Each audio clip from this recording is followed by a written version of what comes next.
Hi everybody, and welcome back to Kimbo's Comfort Kitchen. And today we are going to make one of my all-time favorite Danish recipes, which is Danish Leverpostej, or Leverpostej as we call it in Denmark. Now I know what some of you are thinking, ew, liver. Well, I gotta be honest, I'm not a big fan of liver myself.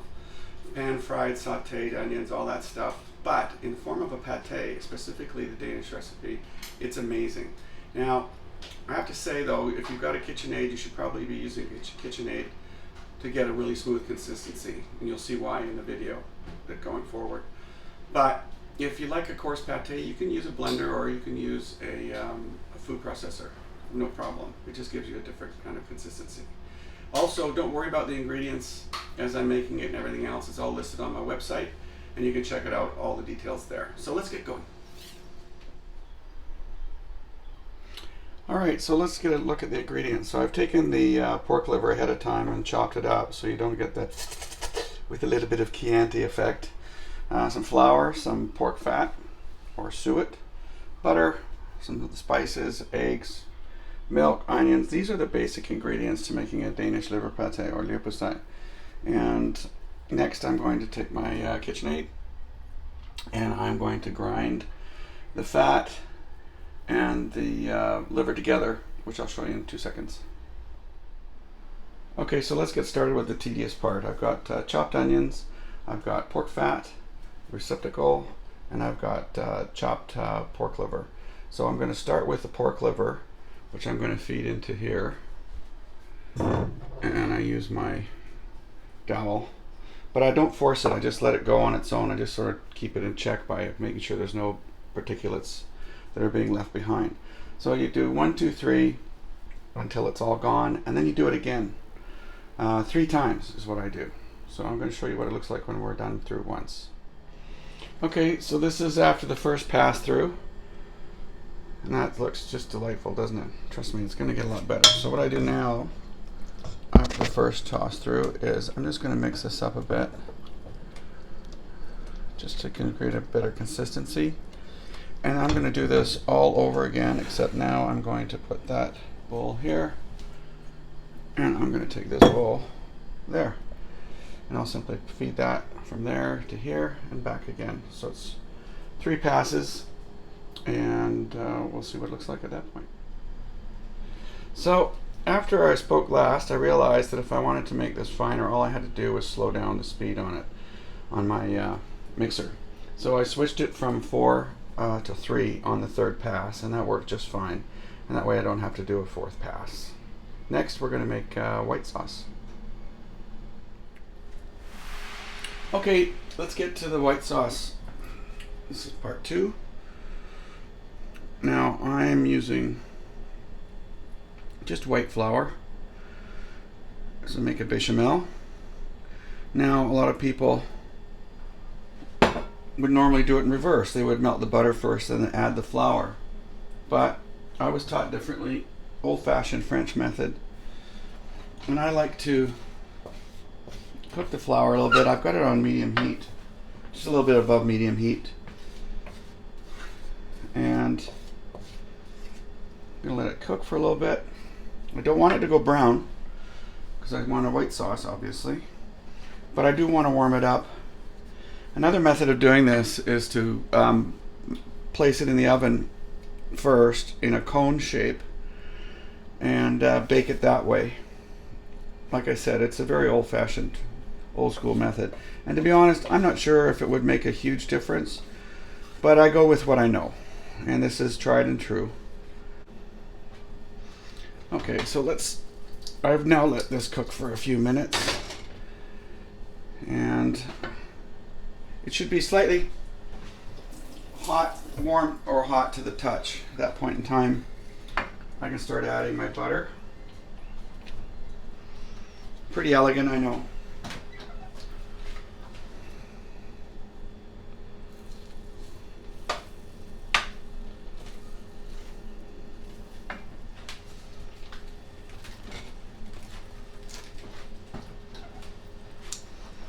And I'm going to turn the heat down just a little bit while it's incorporating.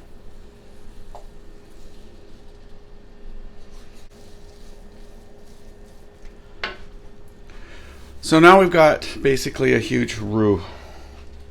Butter's almost totally incorporated, and I'm going to start adding the milk and whisking that in.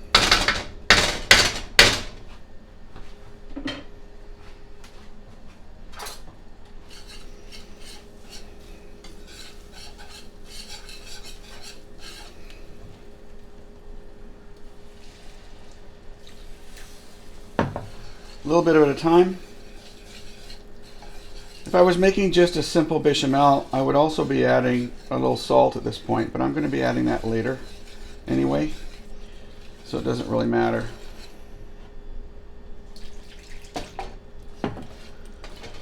And as I've mentioned before, all the amounts and ingredients are listed on my website.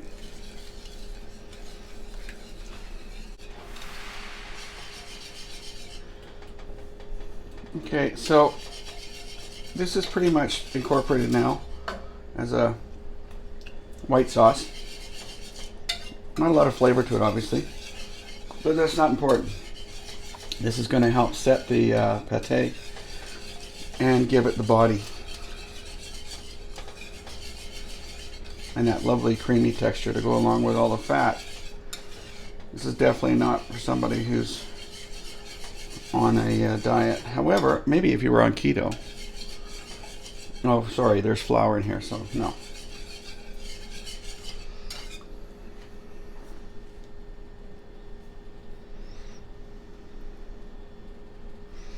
Okay, so the white sauce is ready.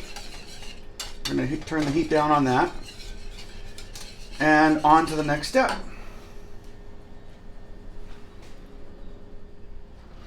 Okay, so now I've let the bechamel or the white sauce cool down a bit, and I'm going to start incorporating all the ingredients together at once.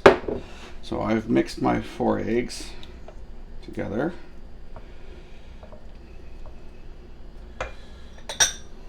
All my spices. There we go.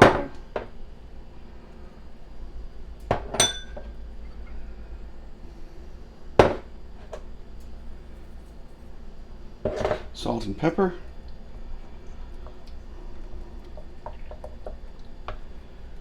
And I'm going to put my white sauce in.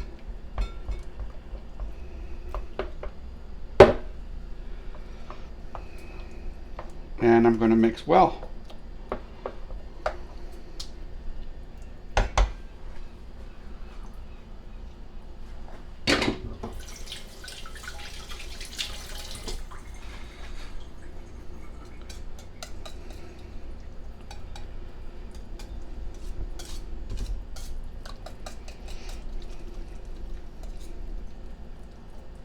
All right, second last phase. As you know, I have a tiny, or as many of you know, I have a tiny kitchen. The whole point of what I'm doing is to show you how to do these things in small spaces.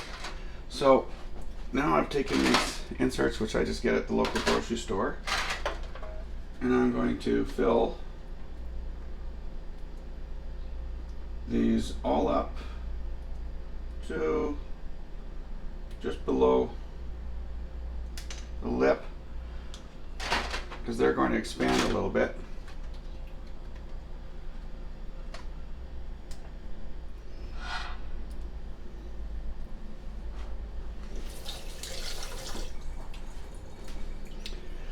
So I filled them all, and I've laid a slice of double smoked, double thick bacon on top of each one of these. And now I'm going to take a water bath. Whoops. I'm going to have to do this over here. I don't want to pour the water, obviously, in the pate. But I'm going to fill this up to about halfway, maybe just a little bit more. And in my tiny little oven, I can fit 6 of these, and I have still 2 left over. And the beauty of this is that the 2 that I have left over, I can simply put in the freezer, and I can bake them later at another time if I don't feel like doing another bake right away, which is kind of cool. It keeps and it preserves really, really well. So I'm at about half now. And I'm going to put this in the oven for just over an hour. and let's take a look at it when we come back. Hi everybody, so here we are back.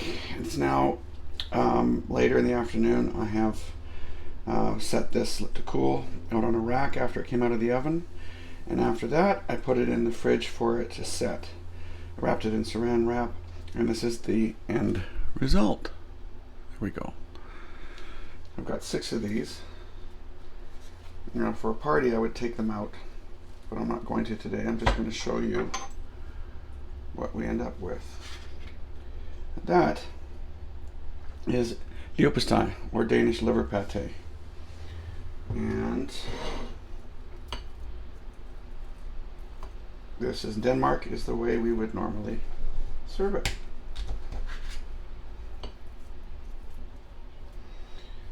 With a little bit of red beets. There we go. And so you are done. Thank you so much. Okay. And we'll talk to you soon. Bye.